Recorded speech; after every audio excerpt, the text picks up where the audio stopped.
Cek cek. Oke, assalamualaikum warahmatullahi wabarakatuh. Waalaikumsalam warahmatullahi wabarakatuh. Mohon maaf kawan-kawan, saya minta waktunya kurang lebih 10 menit, mudah-mudahan tidak lebih.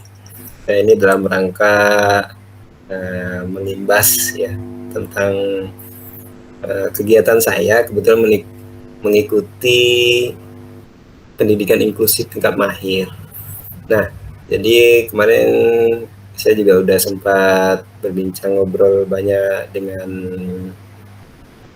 Pak Rizky ya, minta umpan balik juga terkait dengan materi-materi saya sebelumnya.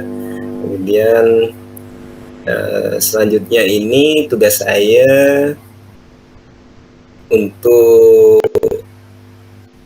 asesmen yang ketiga, kemudian topik 6. Jadi saya nanti diminta untuk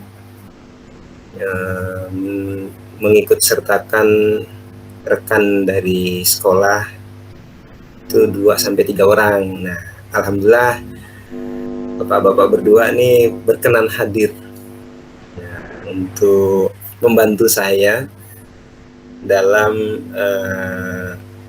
mendukung kegiatan pendidikan inklusif saya. Nah, untuk mempersingkat waktu, bapak-bapak sekalian, saya ingin sedikit sharing tentang bagaimana sih meningkatkan praktek mengajar melalui bukti penelitian tentang pendidikan inklusif.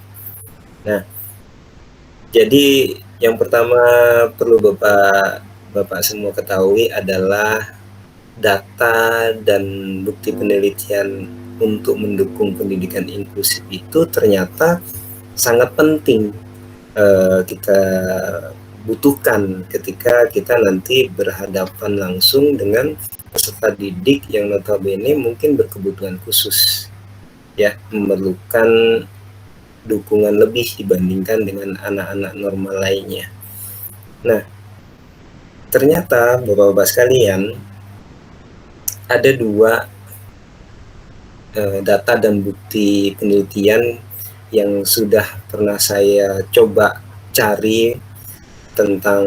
Pertama, ada artikel literatur abu-abu, karena ini sifatnya jurnal terbuka ya, dari Biantoro OF tahun 2024 tentang pendidikan inklusif di Indonesia, kemudian peluang dan tantangannya saya ambil di Jurnal International of Islamic Studies di halaman 312 sampai 319. Kemudian yang kedua, artikel tentang tinjauan sistematis dari VAR Inspection tahun 2020 tentang Systemic Literature Review of Inclusive Education in Indonesia. Ini diterbitkan di Universal Journal of Educational Research di halaman 6340 sampai 6350. Nah, yang perlu Bapak-bapak ketahui adalah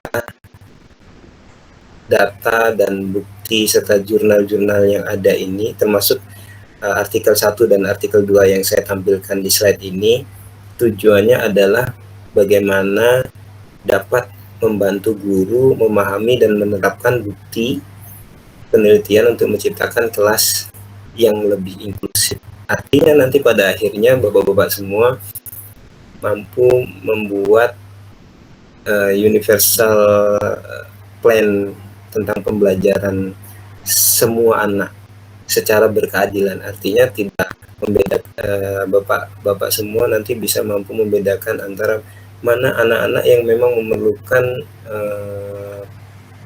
dukungan tambahan, mana anak-anak normal yang kita sering temui di sekolah-sekolah kita. Kemudian yang selanjutnya, saya coba menggambarkan bagaimana sih metode pengumpulan bukti atau data yang perlu kita ketahui.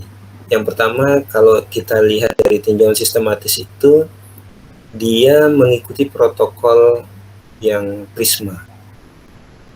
Artinya jurnal-jurnal ini memang sudah diterbitkan pada forumnya sendiri, ya.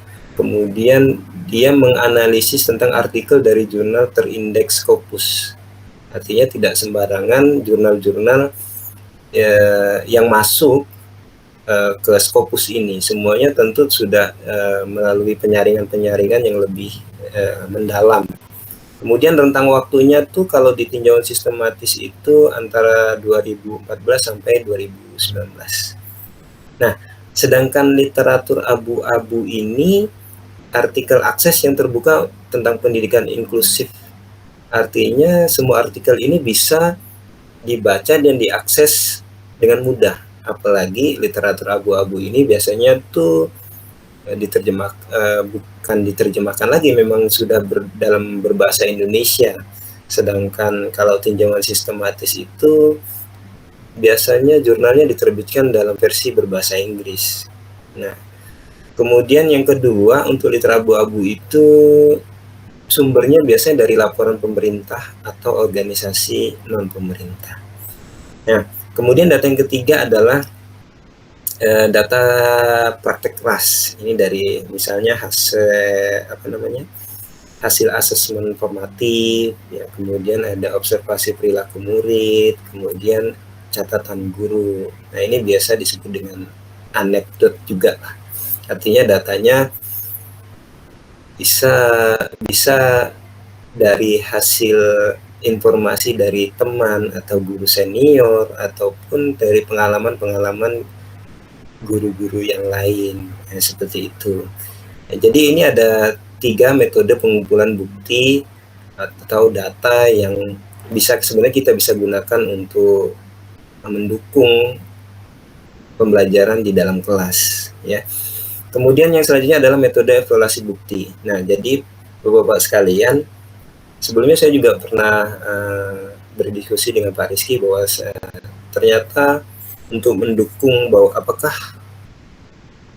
data atau jurnal atau misalnya bukti penelitian yang sudah dipakai, yang diterbitkan itu mampu memang kita terapkan di dalam kelas kita. Nah, tentunya tes scrap ini membantu Bapak-bapak sekalian untuk mendapatkan hasil evaluasi yang lebih baik. Jadi, dengan tes scrap ini, jurnal-jurnal yang tadi telah kita dapat mampu benar-benar membawa dampak hasil yang lebih optimal dibandingkan dengan daripada kita memprediksi, daripada kita hanya berpikir yang mengambang, artinya tidak berdasarkan data-data yang valid.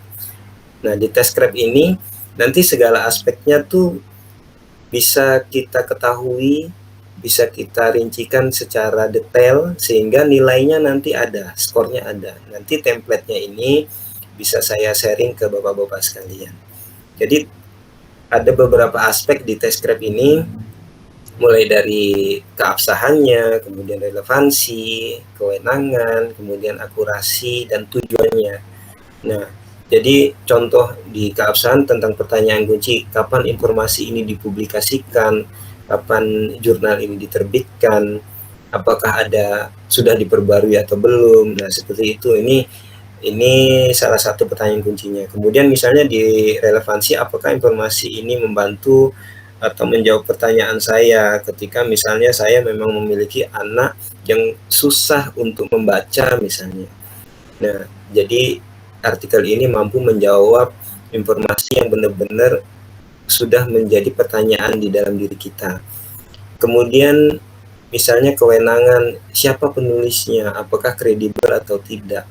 Kemudian lanjut sampai ke akurasi dan tujuan, misalnya apakah tujuan informasi ini jelas atau enggak. Nah, jadi tes scrap ini membantu Bapak-bapak sekalian untuk mengidentifikasi apakah data dan bukti penelitian atau jurnal tadi bisa kita pakai atau tidak. Nah, hasil dari evaluasi ternyata untuk tinjauan sistematis itu skor rata-ratanya itu 4,2. Dan ini telah diteliti Bapak-bapak sekalian. Jadi nilainya itu lebih baik dibandingkan literatur abu-abu. Skor rata-ratanya 3,8. Itu dari 5. Artinya nilainya cukup baik. Nah, ternyata dari hasil evaluasi metode tinjauan sistematis itu lebih berpengaruh atau berdampak kepada kita guru untuk digunakan mendukung pembelajaran anak-anak yang memang berkebutuhan khusus. Nah, temuan utama di tinjauan sistematis itu bisa kita lihat dari VAR Expansion tahun 2020. Misalnya dari kesiapan sekolah inklusif. Di situ menggambarkan bahwa 20% ternyata sekolah tuh siap menyelenggarakan pendidikan inklusif, kemudian 49,6%-nya ternyata sekolah itu belum siap. Nah, mungkin ini 49,6% itu sekolah-sekolah dari SMK kita juga. Nah, kemudian yang kedua ada faktor penghambat utama. Pertama, kurangnya guru pendamping khusus atau GPK ya. Kemudian keterbatasan infrastruktur dan sarana prasarana. Selanjutnya adalah kurangnya keterampilan guru dalam menangani murid berkebutuhan khusus. Nah, ini kita sadari bahwa termasuk saya pribadi, walaupun saya sudah lulus pada guru pendidikan tingkat lanjut, tapi terkadang saya juga belum terampil untuk menangani memang murid-murid yang berkebutuhan khusus karena keragaman mereka yang begitu banyak yang memerlukan memang pengetahuan tambahan, terutama bagi diri saya pribadi. Kemudian yang ketiga, strategi efektif yang teridentifikasi. Ini berkaitan dengan quantum teaching strategi, misalnya antara bahasa Indonesia dan IPA. Kemudian ada individual education plan dengan media visual untuk murid autis misalnya. Kemudian ada pendekatan berbasis proyek untuk mendorong partisipasi aktif. Nah, ini kalau temuan utama yang bisa kita dapati di tinjauan sistematis. Kemudian yang temuan utama di literatur abu-abu itu misalnya temuan dari Biantoro tahun 2024, di mana peluang pendidikan inklusif di Indonesia. Itu salah satunya regulasi yang mendukung Permendikdasmen nomor 70 tahun 2008. Kemudian semangat Bhinneka Tunggal Ika sebagai landasan filosofis, kemudian meningkatnya kesadaran masyarakat akan pentingnya inklusi. Tantangan utamanya adalah kompetensi guru yang memang belum memadai, kemudian minimnya guru pendamping khusus, keterbatasan sarana dan prasarana, serta kurangnya pemahaman orang tua dan masyarakat. Nah, selanjutnya dampak yang terhadap praktek mengajar kita. Nah, ini juga strategi apa sih yang dapat kita terapkan di dalam kelas? Jadi Bapak-Bapak sekalian nanti bisa mencoba pertama dengan memodifikasi pembelajaran. Jadi sesuaikan metode kebutuhan individual murid. Artinya kebutuhan individual murid itu bisa jadi tidak semuanya seragam. Sementara kan kalau praktek kita di SMK itu kita menyeragamkan metode yang kita gunakan untuk pengajaran di dalam kelas. Pastinya tuh kalau mengukur dari saya pribadi adalah mempermudahkan saya. Nah, ternyata yang saya lakukan itu sebenarnya membuat rasa ketidakadilan bagi teman atau murid yang memang memiliki dukungan tambahan. Kemudian Bapak-bapak sekalian juga bisa menggunakan pendekatan multisensor, misalnya seperti memperbanyak tampilan visual, kemudian auditori, kemudian kinestetik, dan tentunya ini memerlukan dukungan data awal supaya bapak-bapak sekalian bisa mengenal anak-anaknya secara lebih mendalam. Kemudian dampak terhadap praktek mengajar selanjutnya adalah pengembangan kurikulum inklusif. Nah, Bapak-Bapak sekalian nanti bisa merancang RPP yang mengakomodasi keberagaman, kemudian menyusun program pembelajaran individual untuk murid yang memang berkebutuhan khusus. Kemudian ada lagi pendekatan proyek. Jadi pembelajaran berbasis proyek itu ternyata memang lebih efektif dalam kelas inklusif. Terkadang ada memang satu anak yang dia tidak suka teori tapi prakteknya dia semangat sekali. Nah, jadi ketepatan kita dalam menentukan metode pembelajaran itu sebenarnya berdampak kepada peserta didik kita juga di dalam kelas. Kemudian lingkungan belajar yang lama. Ya, ini merupakan dampak juga terhadap praktek mengajar. kita di kelas ya Bapak-Bapak sekalian ya. Pertama, Bapak-Bapak tentunya menginginkan semua kesediaan fasilitas pendukung, alat bantu lah atau aksesibilitas.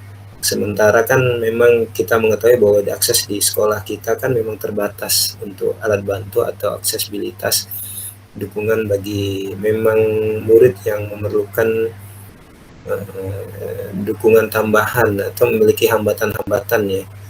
Jadi fasilitas-fasilitas itu ternyata memang diperlukan juga untuk sekolah-sekolah inklusif ya. Kemudian selanjutnya adalah menciptakan suasana kelas yang menghargai perbedaan. Nah, kalau terhadap pengembangan sekolah bisa kita lihat dari mungkin salah satunya pengembangan profesional guru, latihan rutin tentang pendidikan inklusif, peer coaching dan observasi kelas. Kemudian ada dukungan sistemik, misalnya menyediakan guru pendamping khusus, kemudian ada fasilitasi kerjasama dengan pusat terapi atau psikolog. Jadi ke depan juga nanti kalau tidak salah saya dari Dinas Pendidikan akan membuat unit layanan disabilitas dan mudah-mudahan ini mampu mengakomodir dukungan ya untuk pengembangan sekolah menjadi lebih inklusif. Kemudian ada keterlibatan orang tua dan masyarakat, kemudian juga tentunya adalah kita perlu mengevaluasi secara berkelanjutan dan ini memerlukan beberapa kumpulan data yang teratur. Kemudian data itu pada akhirnya bisa kita gunakan untuk memperbaiki praktek pembelajaran sehingga berdampak pada pengembangan sekolah. Nah, kesimpulan untuk pertemuan kita pada hari ini Bapak-Bapak sekalian adalah pertama, penelitian menunjukkan bahwa pendidikan inklusif memberikan dampak positif bagi semua murid. Kemudian data adalah kunci untuk mengidentifikasi kebutuhan dan mengevaluasi kemajuan. Kemudian yang ketiga, kolaborasi antara guru, orang tua dan tenaga profesional itu memang sangat sekali penting. Dan yang terakhir, guru adalah peneliti. Jadi gunakan bukti untuk meningkatkan praktek mengajar. Artinya data dan bukti penelitian itu Bapak-Bapak sekalian adalah cara kita atau kemudahan bagi kita untuk mengaplikasikannya di dalam kelas. Karena dengan adanya data dan bukti, kita bisa dengan mudah menyelesaikan persoalan yang ada di dalam kelas kita sendiri.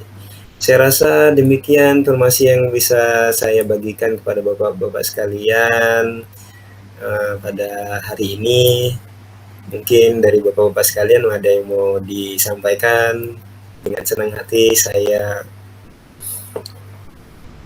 bisa ikut mendengarkan. Bagaimana Bapak-Bapak? Barangkali mungkin dari apa yang telah saya sampaikan terlalu cepat atau belum terlalu jelas atau seperti apa Pak? Boleh kita sambil sharing Pak? Ini mohon maaf lagi ini Pak mengganggu waktunya Bapak-Bapak sekalian. Nanti saya minta bantu juga. Yang terakhir ada sedikit umpan balik. Barangkali itu nanti membantu saya ke depan supaya agak lebih baik dalam memberikan informasi atau berbagi sharing kepada Bapak-Bapak sekalian tentang pendidikan inklusif. Saya rasa cukup itu. Mungkin dari Pak Rizky atau Pak Tama ingin sharing gitu Pak. Ini durasinya dibatasi 10 menit sebenarnya Pak, tapi kita udah lebih ya ini. Gak apa-apa. Mungkin dari saya aja dari dulu ya Pak. Ya gimana Pak Rizky? Mungkin kalau dari saya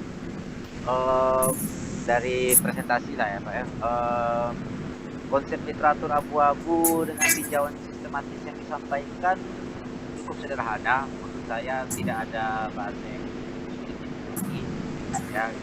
Jangan juga dalam memberikan penjelasan dan juga coba untuk secara detail tentang penelitian karena memang untuk literatur soal apa namanya, yaitu tadi hal sistematis itu tadi memang cukup sulit ya, karena baru-baru ini juga kita baru mewacanakan bahkan menggalakkan sekolah negeri menjadi sekolah inklusi.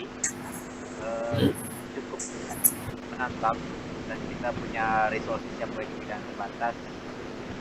Ya, mudah-mudahan kita bisa inilah ya, kedepannya bisa bersinergi, bisa bekerja sama, nanti suatu ketika kita mendapatkan kondisi demikian kita udah siap. Oke, terima kasih Pak Rizky tanggapannya. Nah, saya juga nanti mungkin bisa sharing tentang template tadi ya, tes CREP tadi ya, ke Pak Tama juga, ke Pak Rizky juga. Yang kemudian untuk kemudian yang kedua, biasanya saya menggunakan Google Scholar ya, untuk mencari literatur tambahan. Ya, jadi bapak juga boleh kali pengen cari literatur ya, untuk tambahan wawasan kita lah, sampai sharing belajar. Saya rasa cukup demikian bapak-bapak. Terima kasih waktunya.